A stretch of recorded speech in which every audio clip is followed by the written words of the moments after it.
ഒരിക്കൽ മഹാവിഷ്ണുവിന്റെ വിവാഹശേഷം ലക്ഷ്മി ദേവി വിവാഹം കഴിച്ചു. അതിനുശേഷം ലക്ഷ്മി ദേവിക്ക് ഭഗവാന്റെ ഹൃദയത്തിൽ സ്ഥാനമില്ല. ഭഗവാന്റെ ഹൃദയത്തിൽ ഇരിക്കാനായിട്ട് സാധിക്കുന്നില്ല. കാരണം എന്താണ്? ഭഗവാന്റെ ഹൃദയത്തില് മഹാദേവനാണ് ഇരിക്കുന്നത്. അവിടെ ലക്ഷ്മി ദേവിക്ക് ഒരു സ്ഥാനവുമില്ല. അപ്പൊ ലക്ഷ്മി ദേവി ആകെ സങ്കടത്തിലായിരുന്നു. ദേവനോട് ചോദിക്കുകയാണ്, ഭഗവാനെ, അങ്ങയുടെ പത്നിയാണ് ഞാൻ, എന്നിട്ടും അങ്ങയുടെ ഹൃദയത്തിൽ എനിക്കൊരു സ്ഥാനമില്ല. എന്തുകൊണ്ടാണ് എനിക്ക് അവിടെ സ്ഥാനമില്ലാത്തതെന്ന് ചോദിക്കുകയാണ്. അപ്പൊ ഭഗവാൻ ചിരിച്ചുകൊണ്ട് പറഞ്ഞു, എന്റെ ഹൃദയത്തിൽ ഒരേ ഒരാൾക്ക് മാത്രമാണ് സ്ഥാനം. ഒരാള് കയറിയിരുന്നാല് അവിടെ മറ്റൊരാൾക്കും ആ ഒരു സ്ഥാനത്ത് ഇരിക്കാനായിട്ട് സാധിക്കില്ല എന്നുള്ളതാണ്.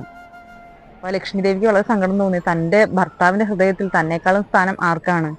ദേവി ചോദിക്കുകയാണ്. അപ്പൊ ഭഗവാൻ വളരെ തേജസ്സോടുകൂടെ പറഞ്ഞു, മഹാദേവനാണ് എന്റെ ഹൃദയത്തിൽ ഇരിക്കുന്നത്.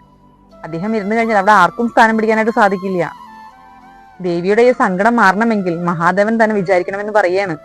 അപ്പൊ ലക്ഷ്മി ദേവി എന്ത് ചെയ്തു? പിറ്റേന്ന് പ്രഭാതത്തില് ശിവപൂജ